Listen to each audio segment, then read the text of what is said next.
Buenas tardes a todos los participantes. Les doy la bienvenida a este tercer día de este gran evento, el primer Congreso Virtual de Energía organizado por la Asociación Estudiantil ASME UNAD, junto a las empresas como INEL, Gema Consultor, Integra, Electrointegra, Perú Young Energy Professionals, Solar Training Lab y Woman in Nuclear Perú, para lo cual nos hemos reunido para llevar a cabo esta serie de webinars, talleres y un conversatorio. Todos estos eventos dirigidos por grandes ponentes de carácter nacional e internacional. Sin nada más que decir, les presento el siguiente ponente que tendremos el día de hoy, al ingeniero Augusto Mosqueda, que es un ingeniero mecánico electricista del Instituto Tecnológico de Monterrey de México. Cuenta con una maestría por la Universidad Técnica de Freiberg, Alemania.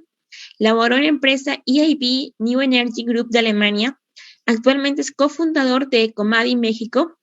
Está involucrado en el campo de las energías alternativas, particularmente la energía eólica, y ha participado en diversos proyectos de generadores eólicos en México y en Latinoamérica. El día de hoy él será el expositor del webinar Conceptos básicos de la energía eólica y estaciones de medición de viento. Le pedimos a nuestra audiencia tener sus micrófonos apagados. Las preguntas serán realizadas a través del chat de Zoom y de Facebook, ya que al finalizar la ponencia tendremos una ronda de preguntas. Primero le daré el paso al ingeniero Bichamorro para que le dé una pequeña introducción. Muchas gracias. Muchas gracias a ti, Carla, y buenas noches a todos los que están aquí en Zoom y a todos los panelistas. Muchísimas gracias nuevamente. Ya es la tercera sesión de este congreso virtual. Y bueno, Inel se hace presente nuevamente. Hoy vamos a tratar acerca justamente de los conceptos básicos de la energía eólica y estaciones de medición del viento. Este tema muy importante dentro de las energías renovables lo va a tratar nuestro estimado ingeniero Augusto. Ya el ingeniero ha participado en INEL con diversos cursos, también webinars referentes a la energía eólica. Sin embargo, antes me gustaría comentar acerca de INEL. Ya más adelante vamos a estar con el ingeniero Augusto. Bueno, nosotros en INEL nació hace 3 años, el 2017. Entonces, INEL nace con un objetivo principal que es contribuir con la formación académica y, digamos, contribuir con la formación de profesionales y estudiantes de ingeniería. Justamente es para brindarles estas herramientas que en la universidad, complementando con las herramientas que adquirimos en la universidad, nosotros también queremos contribuir un poco con ello. Mediante el acceso a estos eventos gratuitos, cursos, minicursos que contamos en INEL. Los invito a todos, a toda la audiencia que está presente hoy. Visítennos en nuestra plataforma web. En breve compartiré algunos enlaces para que ustedes puedan acceder a este material que es completamente gratuito. ¿Ok? Nuestros principales servicios que nosotros les ofrecemos a ustedes como estudiantes y también a los profesionales que el día de hoy nos acompañan son las capacitaciones online y virtuales, capacitaciones también para empresas. Además de ello, contamos con un área en consultoría y hablaremos de ello en breve. Nosotros tenemos 6 áreas de formación principales donde brindamos capacitaciones. Tenemos capacitaciones en los sistemas de potencia, en subestaciones eléctricas, en líneas de transmisión, en energías renovables. Importante mencionar energías renovables. Entiendo de que no toda la audiencia, o bueno, todos estamos aquí muy interesados por las energías renovables y los invito, pues, ingresen aquí a nuestra plataforma web, van a encontrar muchísimo material referente a las energías renovables. También contamos con capacitaciones en los sistemas de distribución, sistemas industriales. ¿Qué beneficios nosotros les brindamos a ustedes como estudiantes para que puedan capacitarse en INEL? Les comento que nuestras capacitaciones se enfocan bajo las necesidades del mercado. Con ello quiero decirles de que si ustedes adquieren un curso en INEL, van a obtener unas herramientas adicionales basadas en una capacitación, digamos, práctica, basada en normativas nacionales, internacionales. Para cada capacitación, INEL convoca a profesionales, a ingenieros de ingeniería eléctrica, con una amplia y reconocida trayectoria. Justamente hoy vamos a ver a nuestro expositor, el ingeniero Augusto. Vamos a conocer, vamos a aprender algo más de este tema muy importante. Bueno, nosotros les ofrecemos una flexibilidad en su capacitación mediante el acceso virtual. Ustedes deciden el momento en el que desean capacitarse, cuando tengan más tiempo, luego de la universidad, luego del trabajo. Ustedes deciden el momento en que puedan acceder a este material y capacitarse día a día. Para ello nosotros contamos con una plataforma web, ya les estaba comentando. Ustedes solo, digamos, si quieren ingresar a un webinar gratuito, simplemente se registran en nuestra plataforma web y van a poder acceder a un material ya complementario, un material, la grabación, si hay algún ejercicio en software, también se les comparte esos documentos. Pero también ya para los cursos de pago, nosotros brindamos material mucho más, digamos, complementario para que puedan reforzar los conocimientos adquiridos en cada sesión. Ahora, les comentaba acerca de nuestra área de consultoría y ingeniería. Nosotros brindamos, justamente brindamos aquí este servicio para las empresas de nuestro rubro, aquí en el sector energía. ¿Qué brindamos? ¿Qué servicios brindamos en nuestra área de consultoría? Desarrollamos estudios eléctricos, también estudios de ingeniería de líneas y subestaciones en sistemas de potencia. Unos estudios principales, los estudios de preoperatividad, con todos estos componentes, ¿no? Cortocircuito, estabilidad, estudio de armónicos, también los estudios de operatividad, todos estos componentes. Asimismo, en los estudios eléctricos para sistemas industriales, para sistemas de potencia, esta gama de estudios. Asimismo, en la ingeniería de líneas y subestaciones, también desarrollamos esta serie de estudios. Ok, comentarles también adicionalmente de que importante contar con software para hacer estos estudios, para realizar estos estudios. INEL cuenta con licencia oficial de los softwares como Power Factory, el ATP Draw y el ETAP 20. Bien, estimados participantes, muchísimas gracias nuevamente por asistir. Esperamos que este evento pueda contribuir en algo con su formación académica y laboral. Voy a dar pase a nuestro estimado ingeniero Augusto. Ingeniero Augusto, muy buenas noches. Bienvenido nuevamente a este evento. Buenas noches a todos. Muchas gracias, estimado Luis, estimados miembros de la ASME, Carla y demás personas. Bienvenidos. Y el día de hoy, como mencionábamos, pues vamos a comenzar este tema y retomar los temas de energía renovable sobre los conceptos básicos de la energía eólica y estaciones de medición de viento. Así que no demoremos más y arrancamos. El día de hoy, bueno, ya me hicieron favor de presentarme un poco. Actualmente yo me encuentro localizado en México y he desarrollado algunos proyectos a lo largo de mi carrera profesional en Latinoamérica. Y bueno, como en cualquier tema, tenemos que arrancar con pues un poco de historia y antecedentes. La energía eólica generalmente, y en algunas ocasiones, algunas conferencias, yo arranco dando la bienvenida al curso de energía solar, pero no es un error, sino que justamente la energía eólica es una derivación de la energía solar. La energía eólica es el movimiento de las corrientes del viento en nuestro planeta Tierra. Y este movimiento de masas de aire se genera a partir del calentamiento de las masas de agua y de las que al evaporarse generan una diferencia de presión y una diferencia de densidad en el viento, que junto con el movimiento de rotación de la Tierra, como pueden ver en esta imagen, es simplemente una imagen bastante sencilla, pero nos da una idea de las diversas corrientes del viento en un punto en el globo terráqueo.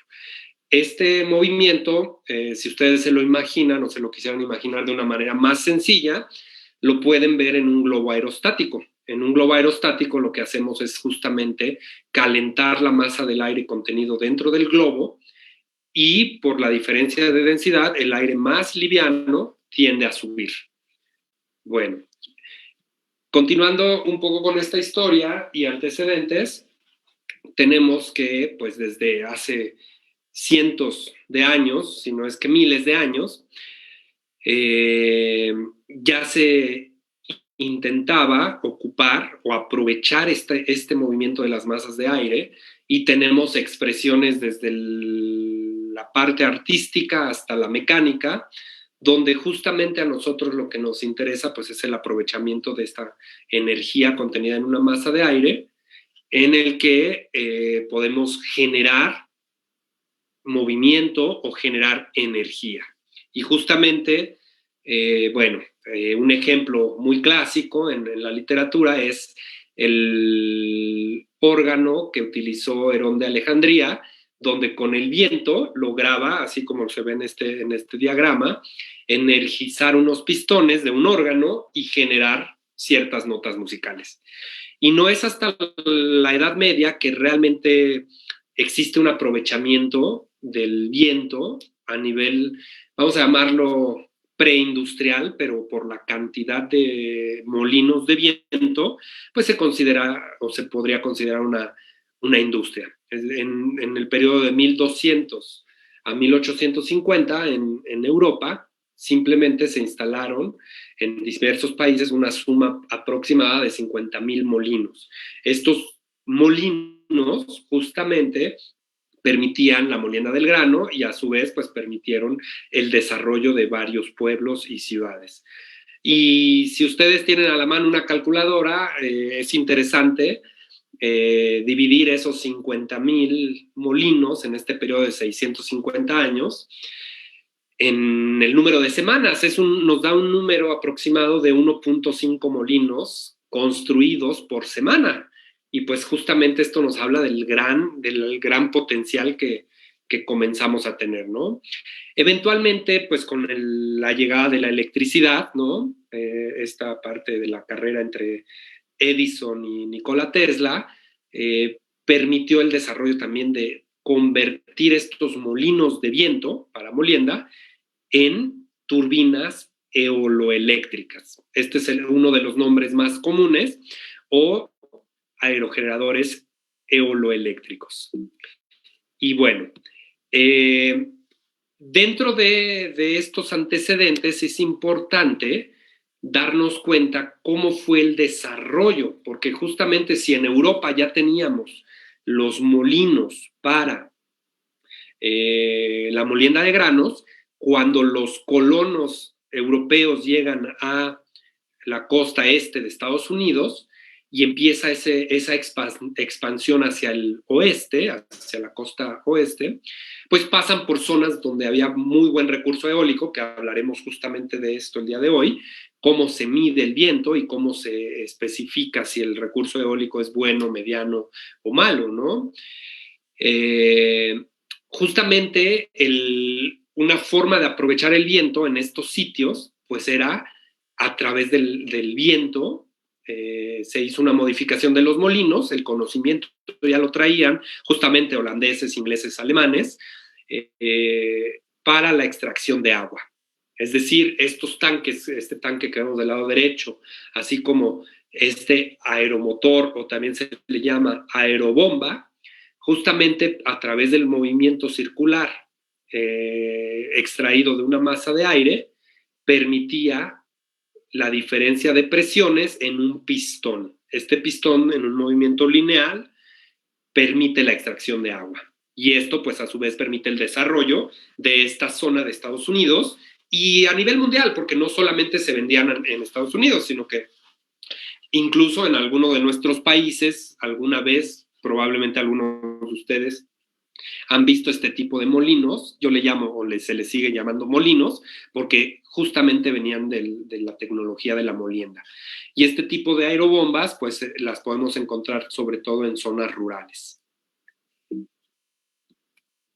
Y bueno, en términos de de lo que hablábamos de la Edad Media, de la molienda, pues estas eran las construcciones tradicionales, ¿no? Casas de molienda. Y estas casas de molienda, pues existen o han existido muchísimos diseños, pues que desde la costa mediterránea, en Grecia, España, Portugal, hasta la parte norte de Europa, en Suecia, Dinamarca, etcétera. Lo vemos, como mencionábamos, pues no solamente a nivel técnico, también en la parte de la literatura y de la pintura, de las artes. Esto era el panorama, ¿no? Podemos encontrar muchos pintores de distintos países de la época de la Revolución Industrial anteriores a esto, pues que el paisaje característico de una ciudad, de un puerto, tenía estos molinos. Y a nivel literatura, pues creo que en todos nosotros en Latinoamérica, pues conocemos o reconocemos en esta imagen, pues al Quijote de la Mancha, ¿no? Que en uno de sus aventuras, pues lucha con estos gigantes, ¿no? Es decir, son estos molinos de viento que, pues como pueden ver, es una construcción totalmente diferente al tipo holandés o al tipo alemán, pero que en su funcionamiento, al igual que la aerobomba o aeromotores, tienen el mismo principio de extracción de la energía del viento. Y justamente dentro de los actores principales a nivel internacional y los pioneros en convertir esta máquina de extracción de energía para molienda y convertirla en energía eléctrica, justamente pues encontramos a Halliday, a Bleed, Bruce y Paul Lacour, quienes en distintas partes del mundo, en Dinamarca, en Estados Unidos, por ejemplo, la turbina Halliday, pues es tradicionalmente la turbina americana, así se le llamaba, y Paul Lacour, en Dinamarca, incluso llegó a energizar su pueblo, ¿no? Que era un pueblo, una villa muy pequeña de Askop, Dinamarca, con la aerogeneración, ¿no? Con una turbina eólica. Y vean aquí, pues más que los nombres, claro que los nombres son importantes, pero más que esto, es importante darnos cuenta de las fechas, ¿no? El año. Estamos hablando de más de 120, 130 años, pues que esto se ha ido mejorando e innovando, ¿no? Entonces, justamente, ¿qué es lo que logramos o qué es lo que queremos obtener? Pues lo que queremos es conocer el recurso eólico para saber si vale la pena instalar una de estas máquinas, ¿no? Es decir, a nivel preliminar, estos inventores, estos ingenieros, justamente, pues, vamos a decir un poco como de manera empírica, pues decían, aquí hay viento o no hay viento, se iban a zonas con mayor viento, y nosotros lo que queremos lograr, o lo que hoy en día nos permite la tecnología, es generar este tipo de mapas que se llaman atlas eólicos, y hoy aprenderemos a ver cómo se realizan estos atlas eólicos. Aquí pueden ver ustedes el mapa de Estados Unidos. Simplemente lo tomo como una relación basándome en esta historia que les conté ahora, ¿no? Vean que la zona media de Estados Unidos, justamente lo que ellos le llaman el medio oeste, pues tiene una velocidad de viento muy, muy buena, mayor a 10 metros por segundo en algunas zonas, mayor a 9 metros por segundo, en la cual, pues justamente el aprovechamiento de la energía eólica es mucho más eficiente que en otros sitios. De igual manera, en nuestros países tenemos las herramientas, las presentaré aquí también, herramientas en línea, que eso ya nos da una gran facilidad para conocer de primera mano y de una manera aproximada, porque justamente para eso sirven las torres de medición, cómo se comporta la velocidad del viento en nuestra región, en nuestro país. Bueno, Les recuerdo, vayan anotando sus preguntas para el final. Vamos a tener una pequeña sesión de preguntas y respuestas para que las podamos atender. Y bueno, ¿cuál es la situación actual que tenemos en los últimos años? Y pues esta es la capacidad instalada en megawatts. Ya estamos hablando de turbinas con una potencia eléctrica, ¿no? Es decir, actualmente las turbinas de gran escala andan en el orden de 3 a 5 megawatts individualmente. Y pues en el mundo, a 2019, teníamos una capacidad instalada de 650,000 megawatts o 650 gigawatts. Obviamente los países con mayor potencia instalada hoy en día, pues son China, Estados Unidos, Alemania, pero al inicio, obviamente, los países europeos fueron aquellos que comenzaron a finales de los 70s a instalar este tipo de equipos. Hoy en día, pues ya es un poco más común incluso verlos en nuestras regiones. Y bueno, aquí podemos ver esta misma capacidad instalada, pero en los últimos 7 años. Es decir, es un crecimiento continuo y acelerado, y aún así queda muchísimo campo por aprovechar, tanto campo abierto para instalar como en el mismo mar. Muchos lugares que en países europeos que tienen pues una poca extensión territorial, si la velocidad del viento es suficiente y es viable económicamente hablando, se empiezan a instalar las turbinas de manera flotante en el mar. Esto, claro, a nivel ingeniería es una tarea, una obra, una estructura bastante compleja, pero que ya está probada y ya es una tecnología madura.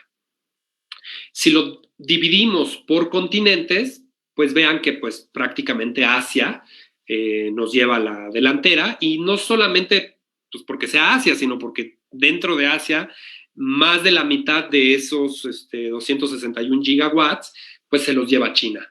En Norteamérica pues estamos hablando que principalmente es Estados Unidos. En Europa pues principalmente van a ser países como Alemania, España, Francia, y que son los países de mayor extensión territorial. Y pues en Latinoamérica el líder, quien ha instalado más potencia eólica es Brasil, seguido pues ni tan de cerca, pero seguido por ahí por México, Chile, Perú. Empiezan a ver pues estas instalaciones, aunque pues no se ha aprovechado todo el potencial que tenemos.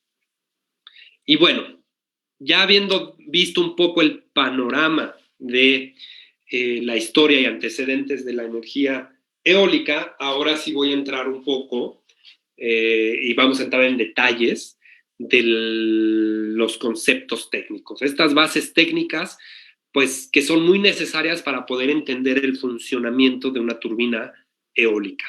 Y estas bases técnicas funcionan para cualquier tipo de turbina eólica de eje horizontal, ya sea de pequeña potencia, estamos hablando de turbinas de 100, 200, 500 watts hasta 2, 3 kilowatts, y luego saltamos hasta la parte de megawatts, ¿correcto? Entonces, si ustedes recuerdan, seguramente hace no mucho, o hace mucho algunos, pues vimos que la energía cinética de un cuerpo, de cualquier cuerpo, está dada por la fórmula de 1/2 de su masa por la velocidad al cuadrado.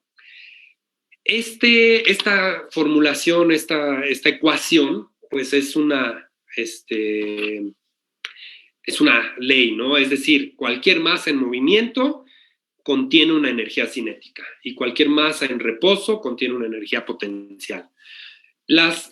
Para poder conocer la energía cinética de una masa de aire, al ser un fluido en movimiento y no estar contenido en un volumen, pues justamente su volumen y su masa son indefinidos, es decir, no están definidos. No podemos hacer una simulación o tratar de comprenderlos en un volumen o de encerrarlos en un volumen, en un cuerpo. pero sin embargo, la masa en movimiento, pues al contenerla dentro de un volumen, pues ya dejaría de tener movimiento, ¿no? Para esto se hace una simulación o se hizo un modelado en el que vamos a suponer que la masa de aire en movimiento está contenida en cilindros, es decir, un cilindro, como el que estamos viendo en pantalla, el cual va a pasar justamente por la turbina eólica, por las palas de la turbina eólica. Entonces, tenemos que imaginarnos este cilindro con una masa m y una velocidad de viento v, para poder calcular su energía cinética, ¿correcto? Y justamente a lo que queremos llegar es a esta ecuación, que es justamente la misma, un medio de la densidad por el área de barrido por la velocidad al cubo. ¿Por qué? Pues porque justamente en muchas ocasiones, y me regreso a esta diapositiva, calcular la masa de un volumen de aire, de una masa de aire en movimiento, pues se vuelve un poco complicado, ¿no? Imaginen que ustedes tienen que calcular la masa del aire del cuarto en el que se encuentran. Pues tendrían que restarle el volumen de la computadora o de la tablet donde están tomando el curso, de la cama, del escritorio, de cualquier mobiliario que tuvieran en ese espacio. Y pues muchas veces son volúmenes irregulares, ¿no? Y que no tienen una formulación como tal. Se volvería un poco tedioso y complicado, y para eso es que asumimos y convertimos justamente esa masa por un valor mucho más constante o conocido, como es el caso de la densidad y el área de barrido.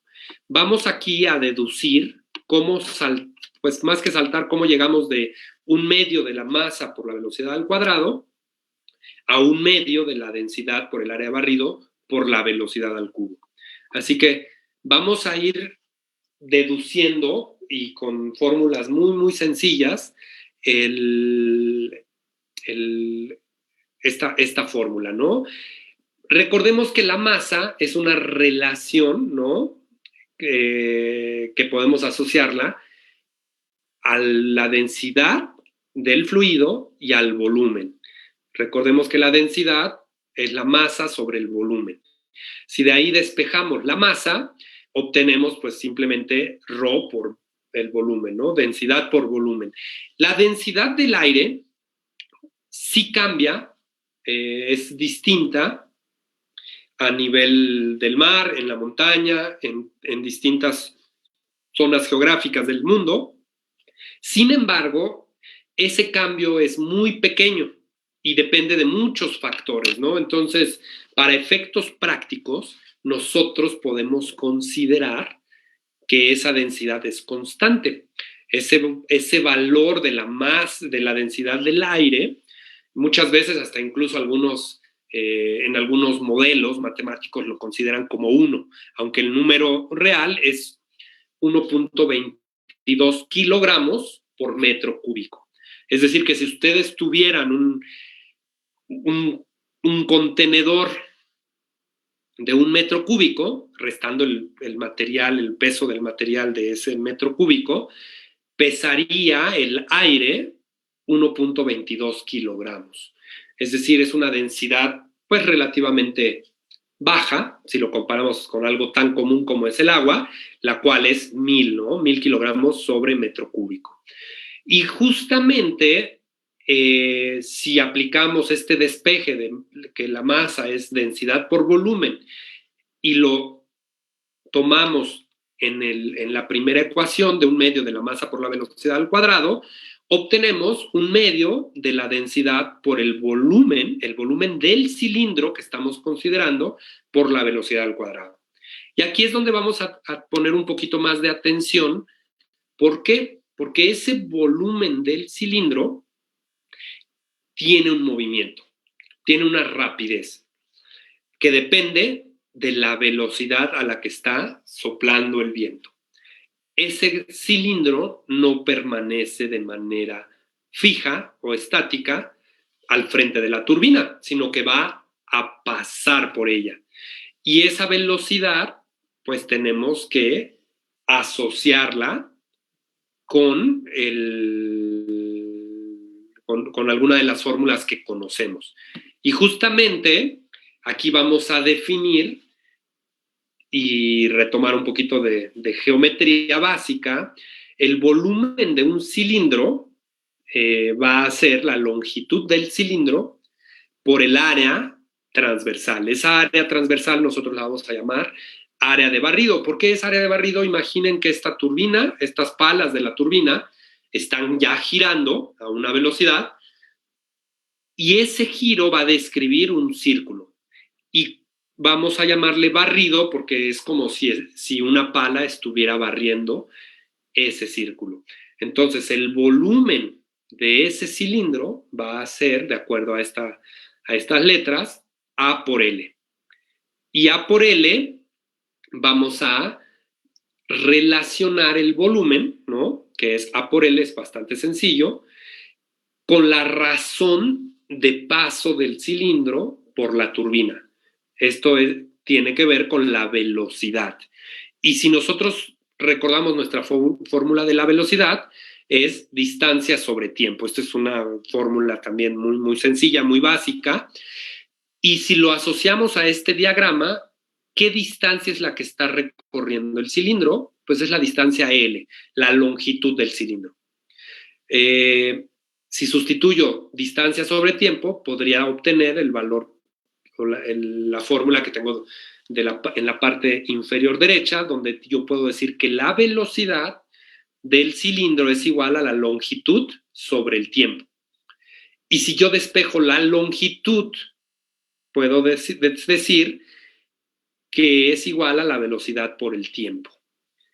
Y si despejo esa L en la fórmula del volumen, A por L, me quedaría que el volumen es justamente el área de barrido por la velocidad por el tiempo. Hasta ahí solamente he utilizado ecuaciones muy sencillas para sustituir mi valor de energía cinética. Y justamente en este punto es donde encontramos y sustituimos todas estas ecuaciones, donde voy a ir leyendo la ecuación de en medio, del lado izquierdo hacia el lado derecho. Un medio de la densidad del volumen por la velocidad al cuadrado es igual, ¿no? Sustituyéndolo a un medio de la densidad por el área de barrido, por velocidad por tiempo, por velocidad al cuadrado. Ordenando esto, me queda que la energía cinética contenida en esa masa de aire es igual a un medio de la densidad por el área del barrido, por la velocidad al cubo, por el tiempo en el que está circulando. Y aquí, nada más para apoyarnos y entender por qué desaparece la letra T o por qué la vamos a omitir, pues la energía, recordemos que es igual a potencia por tiempo. Entonces, si yo divido todo entre T, pues me quedaría que la potencia contenida en una masa de aire a una cierta velocidad va a ser igual a un medio de la densidad por el área de barrido por su velocidad al cubo. Y esta fórmula es muy práctica. ¿Por qué?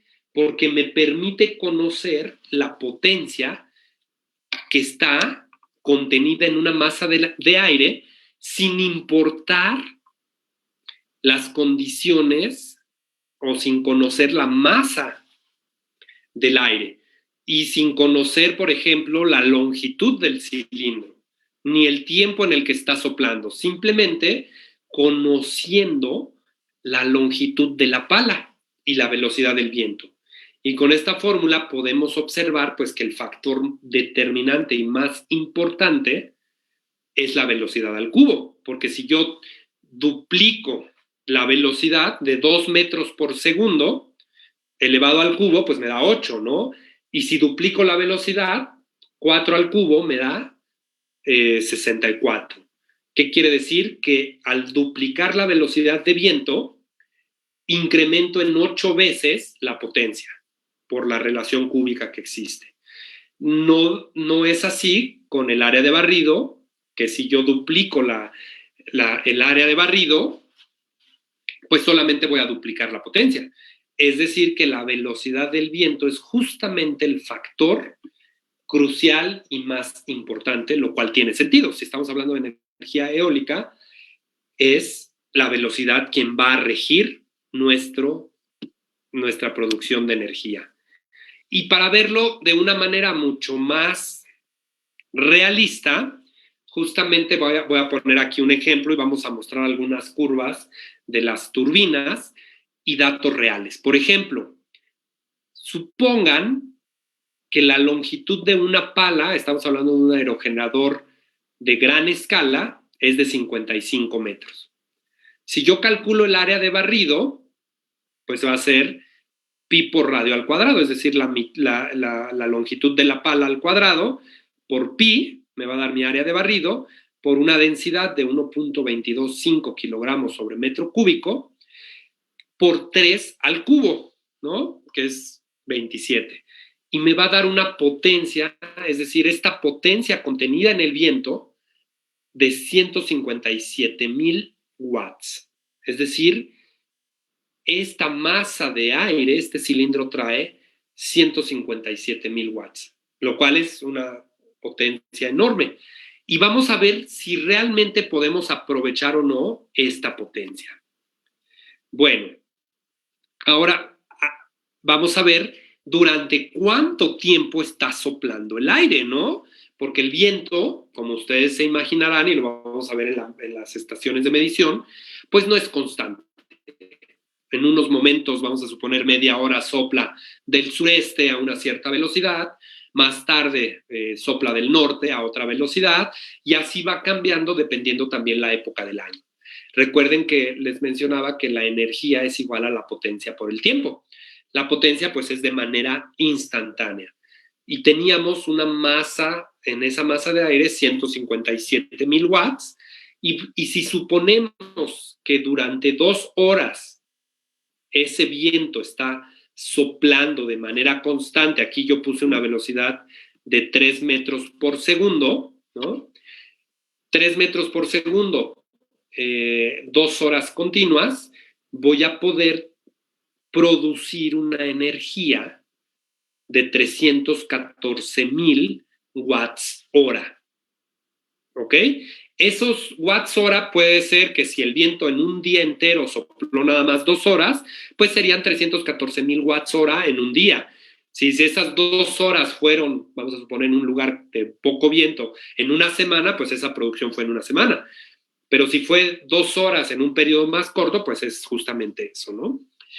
Bueno, ¿y cómo podemos nosotros conocer cómo se comporta el viento? Porque justamente el comportamiento del viento, hasta cierto punto, cuando no conocemos las herramientas ni la medición, pues podríamos llamarlo que se comporta de manera errática, lo cual es falso, ¿no? Pero ¿por qué es falso? Porque hasta que no medimos, podemos tener esa certeza. Y justamente la variabilidad del viento, al medirla, al instalar una estación de medición de viento, aquí tenemos un caso real de una estación de medición en Uruguay, creo que fue en 2012, es correcto, de enero a diciembre de 2012, a distintas alturas, ustedes pueden ver en ese sitio que tuvimos una velocidad promedio anual de 7.38 metros sobre segundo a 81 metros de altura. Algo muy importante, que lo mencionaremos más adelante, a mayor altura, mayor velocidad del viento. Por eso es que las turbinas eólicas casi siempre buscan una mayor altura. Y abajo tenemos la rosa de los vientos y la distribución de frecuencia de velocidad. ¿Por qué? Porque si la velocidad es promedio de todo el año 7.38, allí podemos observar que en el mes de julio tuvimos una velocidad promedio de ese mes de 8.44. Sin embargo, en el mes de diciembre es el mes con menor velocidad del viento, a 81 metros, de 7.16 metros sobre segundo. Y bueno, la rosa de los vientos nos va a indicar la dirección predominante, de dónde sopla más el viento. Si se dan cuenta, en ese sitio en particular, cada círculo concéntrico representa 5% de frecuencia, ¿no? De probabilidad de ocurrencia. Vean que del oeste, de la W, del west, pues sopla menos del 5% del tiempo. Cuando del este y del este-sureste, este-noreste y distintas posiciones hacia el este, sopla casi en 10% del tiempo, ¿no? Es decir, se van sumando y yo puedo conocer de dónde sopla la mayor parte del tiempo el viento. Todo esto ya está procesado, ya están procesados estos datos, así como la distribución. Si se dan cuenta del lado derecho inferior, podemos ver que hay ráfagas de hasta 17.5 metros por segundo o de 15 metros por segundo, pero eso ocurre 1% de todo el año. Lo que ocurre con mayor frecuencia, pues es el que está casi a la mitad, que es entre 7.5 y 8 metros por segundo. Aquí lo vemos en colores y a ojo, ¿no? Los datos exactos los tenemos procesados de una estación de medición, se exportan generalmente a un Excel y de ahí podemos procesarlo y hacer gráficas.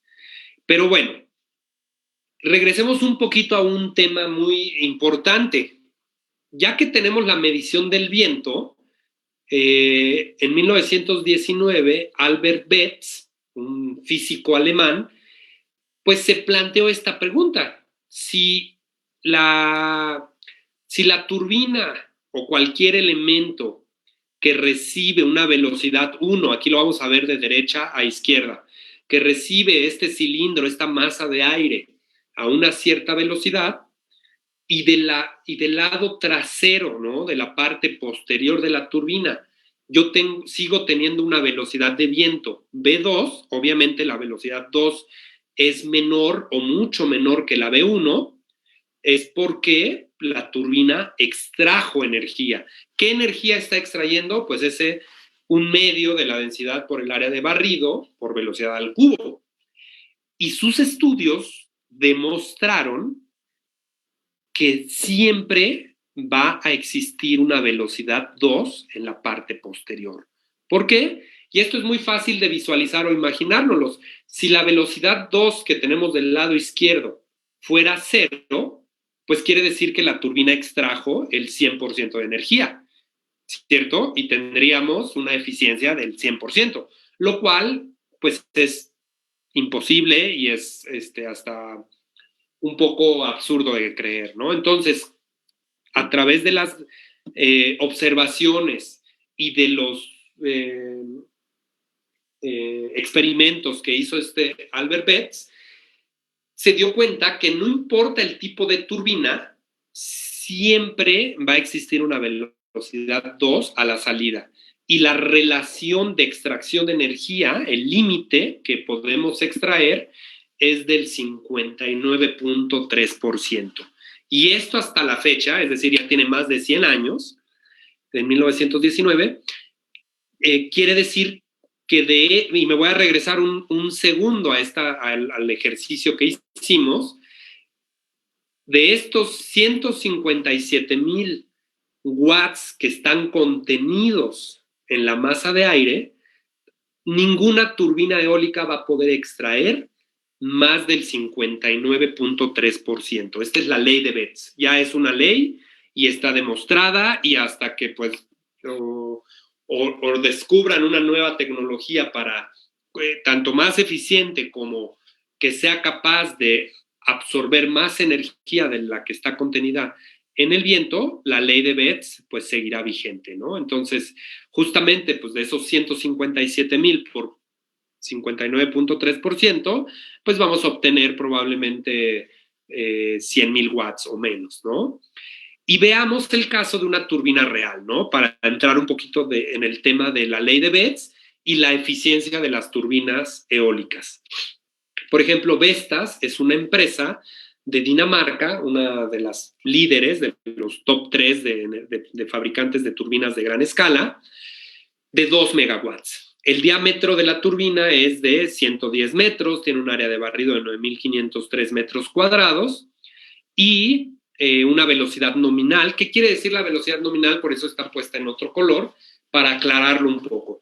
La velocidad nominal es el punto, la primera velocidad en la que vamos a alcanzar nuestra potencia nominal. La potencia nominal es la potencia de la turbina. Entonces, la potencia de la turbina, y si quieren ir anotando, si están tomando notas, la potencia de esta turbina es 2 megawatts o 2 millones de watts. Eso lo vamos a tener en un apartado, 2 millones de watts. Y tenemos que su velocidad nominal es de 11.5 metros por segundo. Si nosotros hacemos el cálculo de la potencia contenida en esa masa de aire con esas condiciones, ¿no? Tendríamos una longitud de pala de 55 metros, sacamos el área de barrido, la velocidad del viento a 11.5, pues aquí está sustituyéndolo, el 0.5 es un medio, el 1.225 es la densidad, el área de barrido y la velocidad al cubo.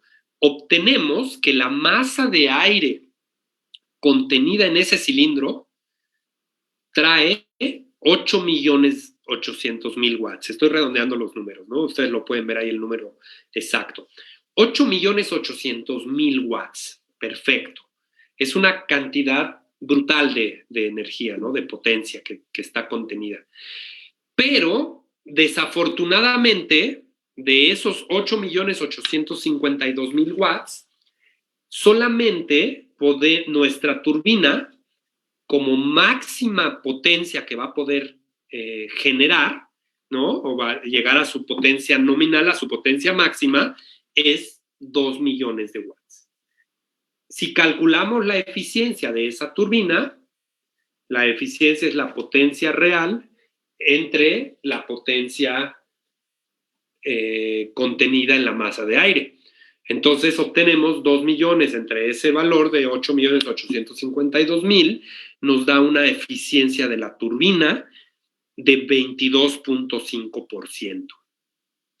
Y consideremos, si quieren hacer el número, yo lo voy a hacer aquí, 8.852.386 por 0.593, el límite de Betz es de 5.249.000. Es decir, jamás vamos a poder llegar a los 8 millones, sino que el máximo teórico posible es el límite de Betz de 5.249.000 watts. Y justamente distintas turbinas de distintos modelos, ¿no? Aquí del lado derecho pueden ver la turbina americana que comentamos, los molinos holandeses incluso, ¿no? De 2 palas, de tripalas, que ahí está encerrada en un cuadrito el de tripala. Y del lado superior horizontal tenemos el límite de Betz. Es decir, la mejor turbina, el mejor rendimiento al que podríamos llegar es acercarnos al límite de Betz. Y justamente, pues estamos todavía muy lejos, ¿no? La eficiencia de los aerogeneradores modernos oscila entre 25 al 45%. Y este porcentaje que estamos mostrando aquí es en relación al 100%. Claro que algunas veces algunos fabricantes podrían tomar el 100% como el límite de Betz y pues nos van a decir que es una turbina mucho más eficiente. Con esto hay que tener cuidado. Lo ideal es ver pues, cuánto podemos extraer de la potencia contenida en ese cilindro, ¿no? Entonces, justamente con esto tenemos el concepto de la curva de potencia de un aerogenerador. En este aerogenerador, vean, ya no es el de 2 megawatts de hace ratito. Y aquí es donde yo voy a hacer el número con ustedes. Esta turbina mejoró su velocidad nominal, es decir, a 11 metros por segundo, vean que ahí en la parte superior, en el eje horizontal en 11, si lo siguen hasta la parte superior, llega a 3.000 kilowatts. O 3 millones de watts o 3 megawatts. A partir de ese punto, ya no importa si yo aumento la velocidad del viento. ¿Por qué? Porque el aerogenerador, el generador mismo, es su potencia nominal de 3 megawatts. No importa que le inyectemos más velocidad de viento, va a seguir inyectando 3 megawatts de potencia. Si calculamos la eficiencia de esta turbina, tendríamos que hacer el número de 1 medio por 1.225, que es la densidad, por el área de barrido, que el área de barrido va a ser mayor, o es un poquito mayor, pero podemos considerar la misma de hace rato, ¿no? Que hace rato era, ¿cuánto les dije? 9.503, ¿no? Por 9.503, por una velocidad al cubo de 11, ¿no? Al cubo. Y eso nos da una potencia real, una potencia del cilindro de 7.747.000. Y ahora la potencia de la turbina, pues es 3 millones de watts. Al reducir la velocidad nominal, es decir, alcanzar la velocidad de la máxima potencia antes, es decir, si la pudiéramos alcanzar en 8 o en 9 metros por segundo, la turbina va a ser más eficiente. Y justamente esta de 3 megawatts a mí me dio 38.7% de eficiencia, es decir, es mucho más eficiente que su modelo anterior de 2 megawatts.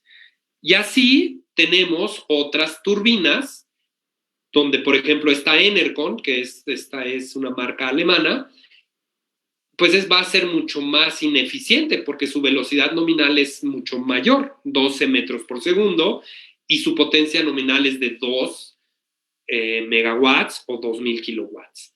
Entonces, aunque el diámetro del rotor pues es más chico, es decir, alcanza 2.000 kilowatts con un rotor menor. Con esto ustedes ya pueden calcular la eficiencia de una turbina eólica.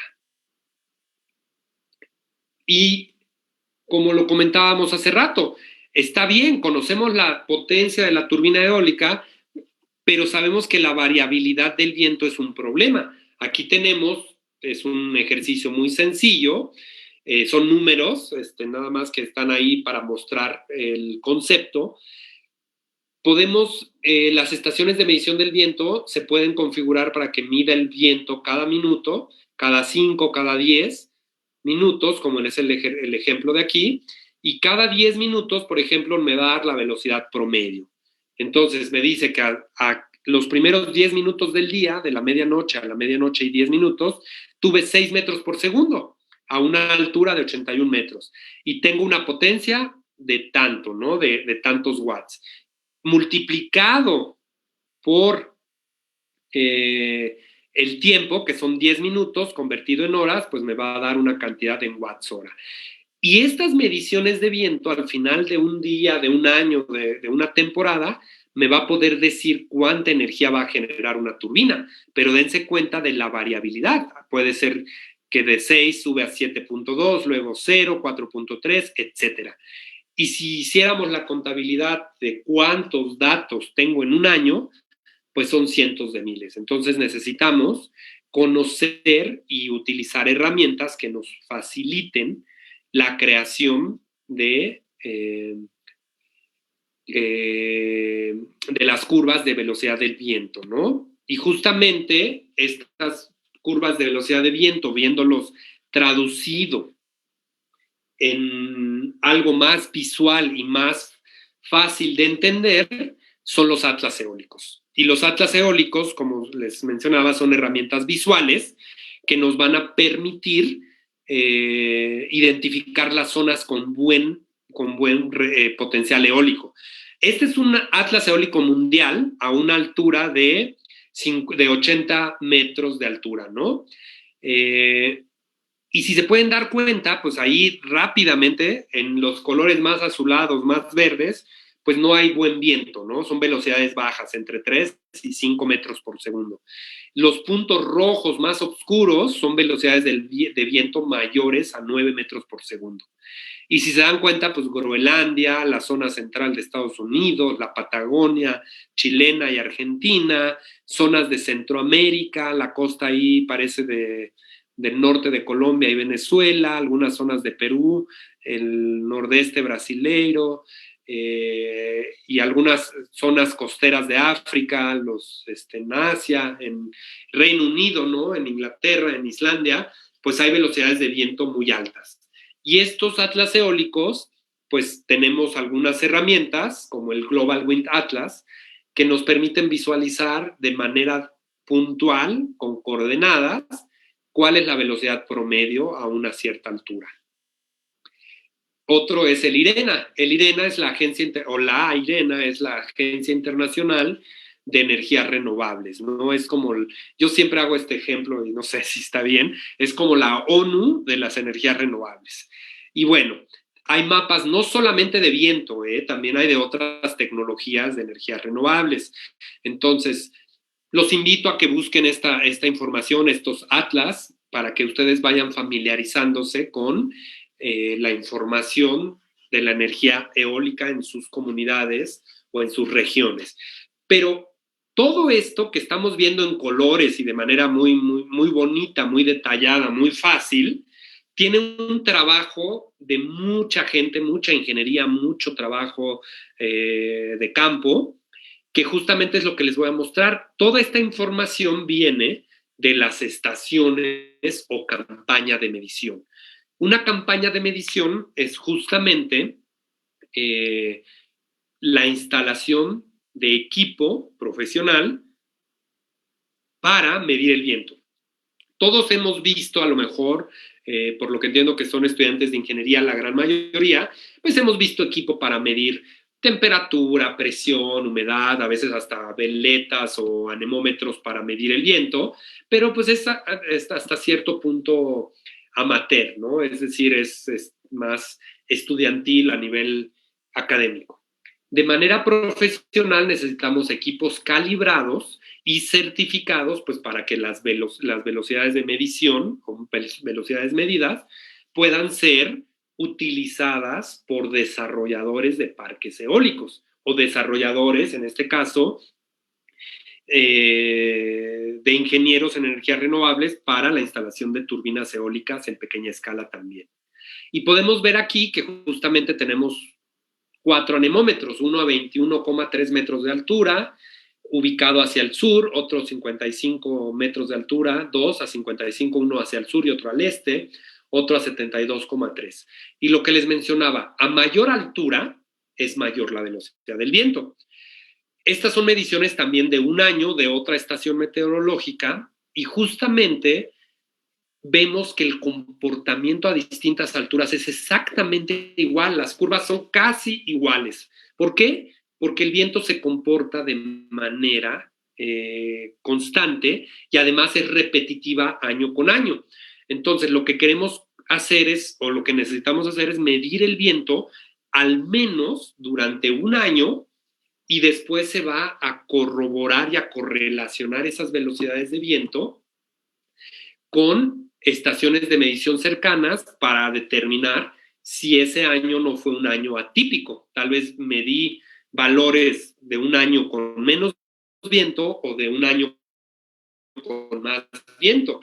Y eso es un dolor de cabeza como desarrollador de parques eólicos, porque después de haber invertido tiempo y dinero en la medición de un año y descubrimos que las mediciones son atípicas, no por culpa nuestra, sino puede ser desde cambio climático, fenómenos meteorológicos, tenemos que medir por otro año. Entonces, justamente, ¿cómo se hace la campaña de medición?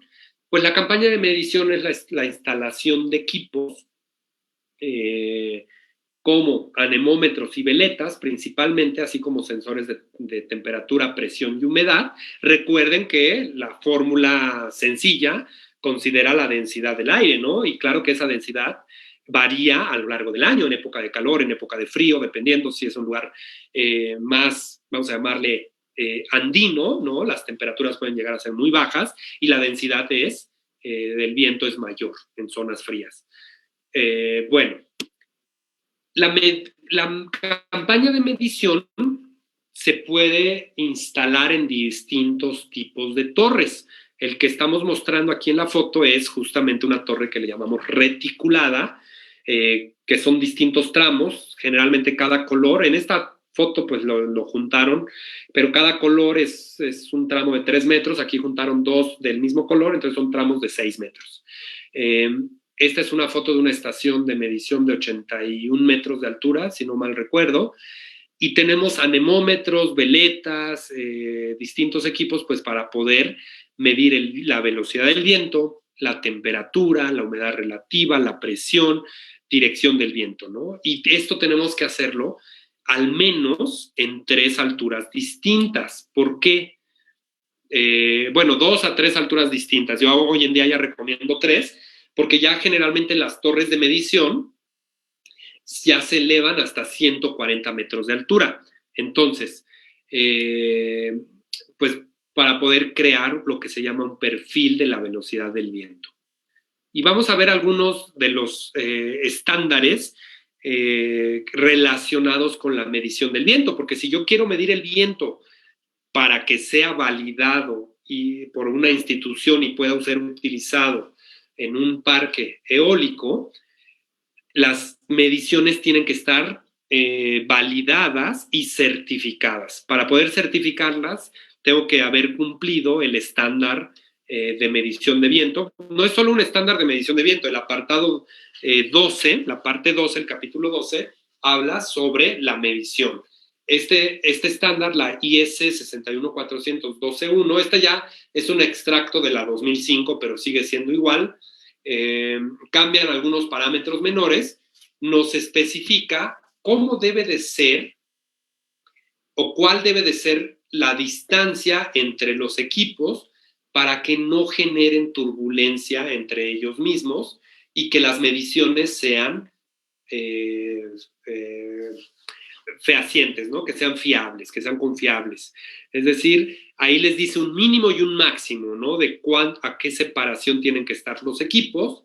Y por otro lado, nos especifica con un estudio de dinámica de fluidos hacia qué orientación tienen que ir los equipos de medición. ¿Por qué? Porque, por ejemplo, en este caso, una torre reticulada, como podemos ver en la foto del lado izquierdo, su perfil es triangular, como vemos en el lado derecho.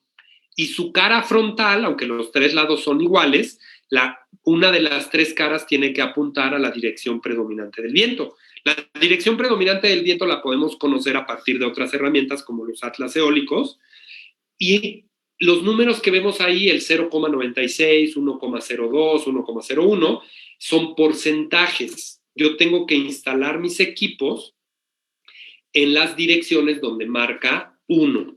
¿Por qué? Es decir, el 100%. Si yo midiera hacia el punto 96, instalara mi equipo hacia el frente, estaría haciendo una medición por debajo del valor real, es decir, a un 96% de la velocidad real del viento. Y si yo instalara mis equipos hacia el 1,02 o 1,03, inclinados hacia atrás, estaría sobrevalorando el viento en un 2 o 3%. Entonces, esto es parte del estándar que me dice cómo tengo que instalar mis equipos. Y aquí se ve, por ejemplo, esta foto, ¿no? Aquí yo puedo ver en esa foto que la dirección predominante del viento es justamente de la pantalla hacia la foto. Los equipos están de manera perpendicular a la dirección del viento y está en cumplimiento con la norma. Por otro lado, si la torre es tubular, como se ve en esa foto que está un poquito pixeleada, el 1 está inclinado más o menos a 45 grados hacia el frente de la dirección predominante del viento. Por eso es que en esa foto de esa torre que en ese momento apenas se estaba levantando, los anemómetros van a estar apuntando 45 grados hacia el frente. Entonces, esto depende de la dinámica de fluidos y del análisis que hizo la norma, ¿no? La IEC. Entonces, esta norma tiene un costo y es muy caro, es muy elevada, y justamente por eso, porque se la pasan haciendo estudios e indicaciones pues, para poder medir el viento de la mejor manera. Y me voy a apurar un poquito para dejar espacio para las preguntas. Voy a ir mostrando fotos de cómo se instala una torre de medición, ¿no? No son todos los pasos, son los más importantes. Y, por ejemplo, se hace una losa, una pequeña base de concreto donde va a estar soportada la torre. La torre puede venir en estos tramos, esta es reticulada, puede venir en una misma camioneta, pick-up o un pequeño remolque para instalarlo, ¿no? Se tienen que instalar las retenidas, que son los puntos de anclaje, que está calculado de acuerdo a la altura de la torre, ¿no? Y de acuerdo a la velocidad del viento del lugar, con las estimaciones de los atlas eólicos, podemos calcular el tamaño de estos pesos muertos que van a ir enterrados generalmente entre 60 centímetros a 1 metro de profundidad. Nuestra torre pues se va a ir acomodando y justamente esta torre vamos a irla ensamblando. En algunos casos se puede ir haciendo de un tramo en un tramo, de 2 en 2. Nos podemos apoyar en la parte inicial de algún equipo o maquinaria del lugar. Y, por ejemplo, ya arrancamos con unos 6, 9, 12 metros, ¿no? Se hace el primer ajuste en la base y se empiezan a colocar las retenidas. Aquí logramos ver con esta maquinaria en la punta casi de la torre, ya tenemos colocadas las primeras retenidas, estos cables de acero, para poder mantener la verticalidad de la torre. Obviamente tiene que estar de manera vertical y podemos ver algunos de los equipos. Aquí ya es la torre instalada, podemos ver las retenidas, lleva un pequeño panel solar o 2 paneles solares para energizar lo que es el data logger o adquisitor de datos, ahorita los vamos a ver a detalle, que es quien va a estar guardando toda la información. Pero primero vamos a arrancar con el más importante, el anemómetro. Este es un anemómetro, hay de distintas formas, distintas marcas, pero lo más importante que les mencionaba, tiene que estar calibrado, y calibrado por una institución a nivel mundial reconocida, como es el MESNET, que nos permite asegurarnos que la medición va a ser correcta. Y aquí del lado derecho vemos ya los anemómetros colocados. Tenemos 2 anemómetros por altura. ¿Por qué? Pues porque es un respaldo de energía, es decir, de datos, ¿no? Si perdemos un anemómetro por algún accidente, algún ave, alguna descarga atmosférica, cualquier cosa, tenemos el segundo anemómetro que nos respalda, ¿no? Entonces, podemos ver de aquí, desde arriba, ¿no? Cómo se ve las retenidas, algunos de los equipos muy pequeños, y del lado derecho tenemos el data logger. El adquisitor de datos es justamente el equipo o el equipo que va a procesar toda esta información, que va a estar bajando, ¿no? A través de los cables, del anemómetro, de la veleta, sensor de temperatura, presión, humedad, y esto se puede ir al sitio y descargar los datos, o se puede configurar para que nos envíe un email o los datos a través de un servidor una vez al día, una vez a la semana. ¿Por qué? Porque tenemos que tener un proceso de validación de datos, de que no hay errores en la medición, porque si dejamos de medir el viento por algún problema y tenemos más de 10 o 15 días sin mediciones, no vamos a poder certificar el viento y vamos a tener que medir otro año. Y justamente eso es lo que no queremos, ¿no? Lo que queremos es tener las mejores mediciones sin ningún contratiempo. Aquí tenemos pues la parte de también la retenida y la bajada de puesta a tierra, pues que se tiene que hacer de manera profesional, con cálculos, para esta torre, ¿no? Cualquier torre es un elemento que pues estamos en campo abierto y atraemos estas descargas atmosféricas. La visualización del mástil, ¿no? Que soporta los equipos del lado derecho, pues está de acuerdo a la normativa, con una separación tal que la turbulencia de la torre misma no me afecte en mi medición. Y justamente la medición, ¿cómo se vería? Pues es este resultado. Ya habíamos mostrado esta gráfica, y justamente esta gráfica me va, a lo largo de haber procesado todos estos datos, poco a poco, yo recuerdo mucho los trabajos que hacía de la medición del viento. Tenía que revisar los datos diarios y los datos semanales para ir corroborando pues que no hubiera una falla y poco a poco poder lograr esta velocidad de viento, esta gráfica de manera anual. Y una vez que la completamos, poder certificar los datos del viento y poder tener algo que sea la base para determinar si un parque eólico es viable o no es viable, y más importante, saber cuánta energía va a producir a lo largo de un año. Muchas veces estos datos pues simplemente quedan allí guardados, a veces no se ejecutan los proyectos, y estos datos los llevan también las mediciones, algunas instituciones, algunos gobiernos, pues para poder generar los atlas eólicos. Y justamente es lo que nos ayuda hoy en día para orientarnos, pues en qué zonas, en qué regiones podríamos instalar una torre de medición de viento. Y pues bueno, con esto iríamos cerrando el día de hoy.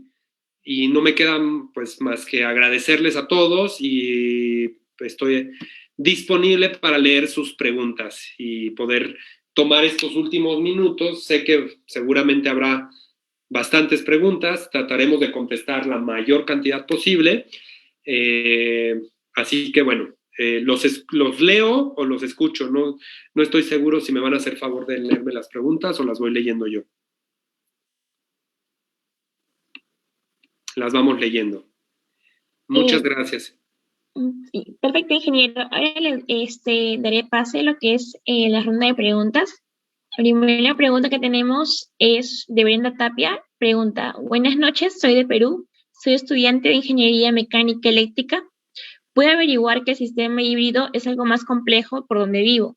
Mi duda es la zona sierra, ya que existe lluvias, frío y también calor. ¿Qué perjudicaría en la energía eólica si es que llueve cotidianamente?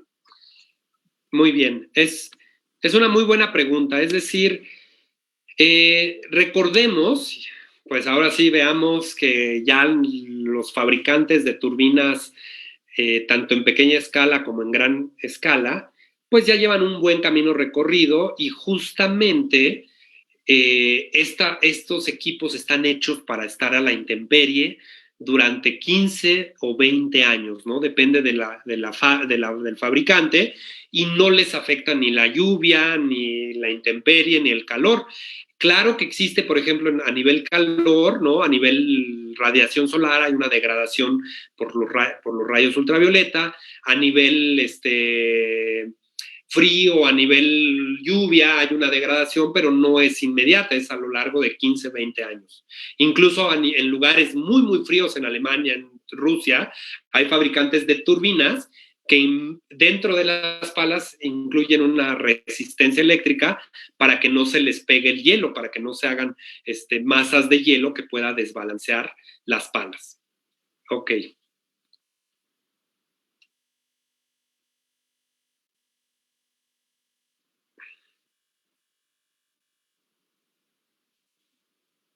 Sí, ingeniero, tenemos otras preguntas más.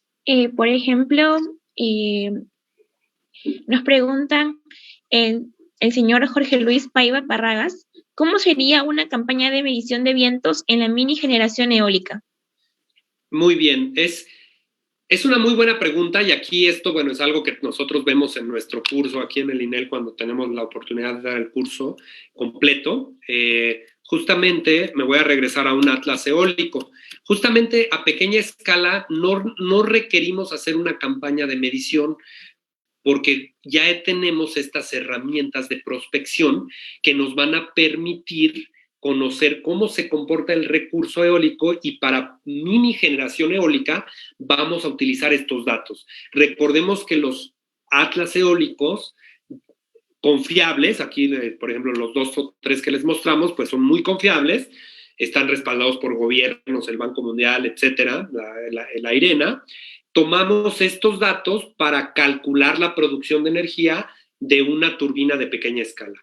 El único detalle es que la turbina de pequeña escala tiene que tener, las pueden ver con los datos que les entregue el fabricante de la turbina.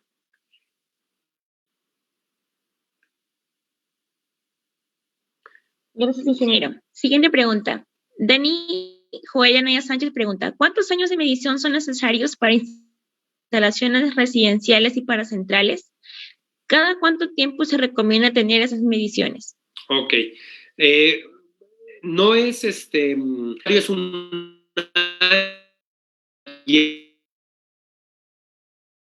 repetitivas. En ciertos lugares en la primavera sopla más el viento que en invierno, en otros lugares en invierno, etc. Necesitamos al menos un año de medición y correlacionarlo con los datos de la región, de otras estaciones o del típico. El año fue no, año, si no, tendríamos otro año confiables. Esto se hace a nivel de gran escala. En pequeña escala, ya estos datos de empresas, gobiernos que han medido, ya están vertidos y traducidos en los atlas eólicos. A pequeña escala tenemos una gran ventaja hoy en día, en 2021, que existen estas herramientas. Yo les cuento, hace 10, 12 años no existía ninguno de estos atlas eólicos y a pequeña escala era muy difícil hacer,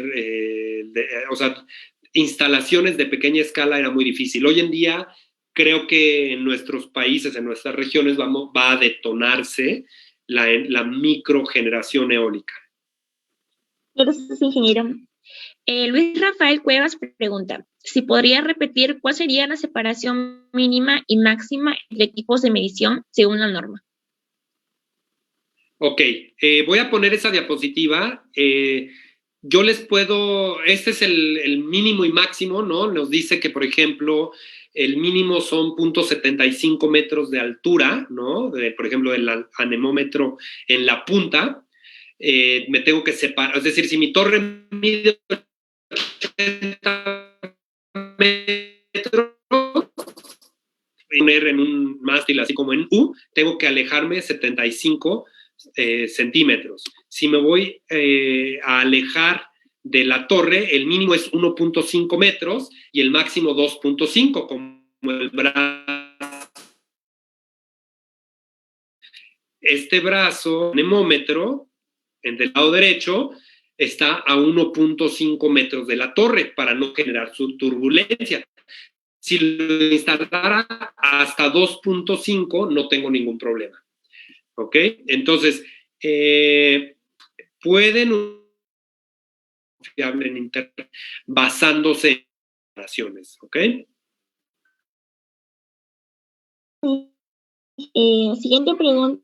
Hidalgo pregunta, ¿el sistema de puesta a tierra no es un delta al pie de la torre, tal vez unida al sistema de puesta a tierra general?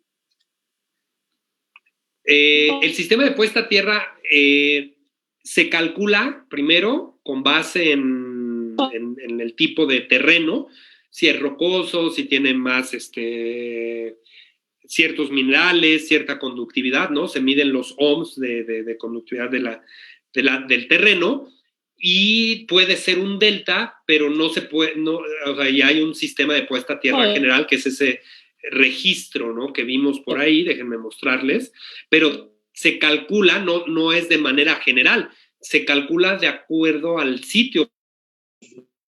Descargas atmosféricas con más tormentas, por ejemplo, sitios donde hay menos tormentas, ¿no? Vamos a suponer más un desierto donde hay poca lluvia, pocas descargas atmosféricas, pues la puesta a tierra va a cambiar que en una sierra, que en una zona, en un campo como el que vemos ahí bastante fértil, ¿no? Muchas gracias, ingeniero. Siguiente pregunta. Jorge Luis Paiva Parragués. ¿Qué aplicaciones prácticas tiene la mini generación eólica? Y la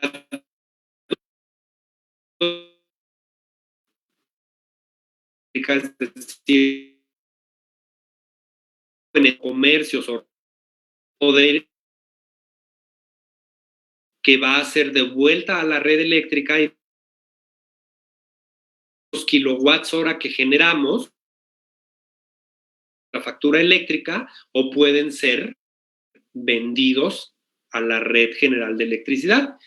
Y la otra, no son las únicas, la otra principal es sistemas autónomos. Por ejemplo, cabañas aisladas que no tienen acceso a la red eléctrica van a generar energía, lo van a almacenar en un banco de baterías y vamos a poder energizar una cabaña, alguna edificación, alguna casa. Y cuando no esté soplando el viento, vamos a utilizar la energía que ya se almacenó en las baterías. Por ahí creo que nos saltamos una pregunta que dice Luis Rafael, ¿estos equipos podríamos decir que son NEMA 3R? No, son equipos que no tienen una clasificación ni NEMA ni IP, sino que son equipos hechos especialmente para trabajar en esas condiciones, ¿no? Se calibran y se prueban tanto agua, polvo, etcétera, pero no tienen una clasificación de NEMA o de IP. Pero podríamos tomar la analogía de que son resistentes a todo tipo de intemperie, ¿no? Muchas gracias, ingeniero. Watts, porque un aerogenerador, por ejemplo, de 10 kilowatts de potencia puede llegar a pesar 400 kilogramos o 300 kilogramos. Y si lo tenemos que instalar a una altura de 30 o 40 metros de altura, sobre una torre especial, pues es una obra civil bastante más compleja, ¿no? Que poner una turbina que pesa 15 kilogramos, instalarla a 10 metros de altura sobre una casa. Entonces, más que una potencia para definir mini generación eólica, ustedes tendrían que revisar los modelos de turbinas que existen, los cuales hay desde los 100 watts de potencia hasta cientos de kilowatts, ¿no? Aquí lo importante es ver cuánta energía podemos generar con estos equipos.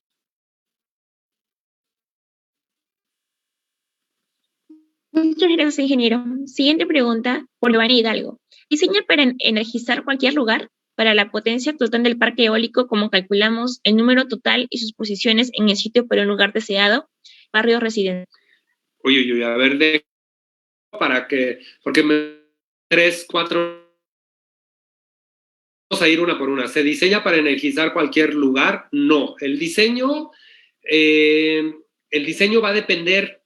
En un parque eólico de gran escala, el diseño es para producir la mayor cantidad de energía eléctrica e inyectarlo a las redes de transmisión en alta tensión, ¿no? En alto voltaje.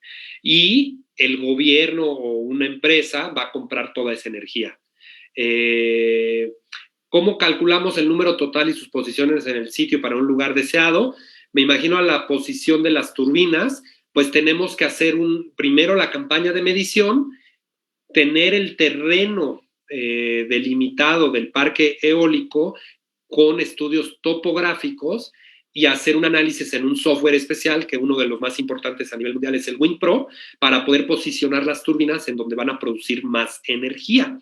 Entonces, esto ya es otro tema que se va al diseño de parques eólicos, principalmente, y que el primer módulo de un diseño de parque eólico tiene que ver con la campaña de medición. Digamos que estamos en el primer paso del diseño de un parque eólico. Y aquí mencionan, ejemplo, un barrio residencial, esa parte no la entendí muy bien, pero la energía que se vierte de una turbina eólica se va a ir al primer centro de consumo que encuentre. Es decir, no podemos destinarla hacia un punto o hacia otro. Es como la energía, cualquier generación de energía. Si yo tengo una planta de generación a gas o solar o hidráulica, la energía va a fluir a donde se esté demandando. Muchas gracias, ingeniero. Las siguientes preguntas son por parte de Giovanni Hidalgo. ¿No van para rayos en esos aerogeneradores? Aquí no vimos aerogeneradores. es la estación de medición y sí va un pararrayos, ahorita se los muestro. Claro que tiene que tener su pararrayos, a ver, ¿dónde está? Por aquí, del lado derecho, claro que tiene un sistema de puesta a tierra con su pararrayos. Siguiente pregunta, por Giovanni Hidalgo. ¿Qué tipos de cables se usan en este sistema? Generalmente en las torres de medición, el cableado, aquí en México se le llama cableado de uso rudo o cableado para uso exterior, que tiene una protección adicional. Tiene, por ejemplo, dentro de ellas, puede ser de 2 vías o de 3 vías, en el que vamos a transmitir pequeñas señales, que en este caso son voltajes muy bajos, 0.5, 0.7 volts, depende del tipo de anemómetro y tipo de veleta, pero lo que queremos es protegerlo de la intemperie, principalmente de la radiación ultravioleta que puede degradarlo, ¿no? Aunque en un año la degradación es mínima, que pues es lo mínimo que tiene que estar instalado, pero lo que queremos es pues proteger las mediciones. Si se llega a trozar ese cable, ya sea por una degradación o por una, recuerden, son 80, 100, 140 metros de altura, el mismo cable tiene un peso y se puede trozar. Utilizar un cable con protección adicional, ¿no? Gracias. Y como última pregunta tenemos la siguiente. Juan Abel Huancabela pregunta, ¿qué tipo de software se podía utilizar para un diseño eólico? Ok, el software, se los voy a escribir aquí en el chat. Hay una versión demo para que la conozcan, pero es un software. Generalmente todo lo que tiene, ¿cómo se llama? Que ver, desafortunadamente, con con diseño de parques eólicos tiene un costo muy alto, ¿no? Como les mencionaba, la misma norma, no me acuerdo cuánto cuesta, pero son 5,000, 3,000 euros la norma, el documento, tal vez algunos de ustedes lo puedan conseguir, va cambiando y se va. ¿Por qué? Pues porque hay una investigación. El WinPro es un software que tiene un demo, pero la licencia, por ejemplo, cuesta 12,000 euros el año. Entonces, esto lo utilizan las empresas desarrolladoras de parques eólicos, porque pues un parque eólico, por ejemplo, estamos hablando de inversiones de cientos de millones de dólares. Home Energy, por ahí también nos menciona Juan. Home Energy también tiene un demo y nos permite a pequeña escala simular la producción de energía, pero ahí nosotros necesitamos darle la curva de potencia de la turbina, que muchas veces esta curva, que es la tabla que tenemos del lado derecho aquí, muchas veces no las tenemos tan al alcance de la mano. Cuando Homer nos pide el modelo de la turbina, tenemos que ver si esa turbina está disponible en el mercado donde queremos instalarla, ¿no? Porque ya tiene precargadas algunas. Entonces, Homer Energy funciona a pequeña escala y no sé si el Pro tiene un costo ahí. Juan a lo mejor conoce un poquito mejor. Yo hasta cierta época lo utilizaba la versión gratuita, después fue cambiando un poco, pero ya tiene mucho que no la utilizo. Pero es una herramienta bastante fiable. Y ya vamos a poder acceder a este material. Este material les va a servir de video complementario justamente al tema que hemos desarrollado, eventos, dimensionamiento de sistemas, también lo van a encontrar por acá, está disponible en la web. El procedimiento es el mismo, ustedes ingresan al webinar y se inscriben. Asimismo, por aquí van a encontrar el webinar Introducción a PVSys, por ahí está. Eso fue, estimados, muchísimas gracias nuevamente a todos, muchísimas gracias a la UNAC, a la Universidad del Callao. Muchísimas gracias por la invitación. Esperamos en otro evento compartir con ustedes información valiosa.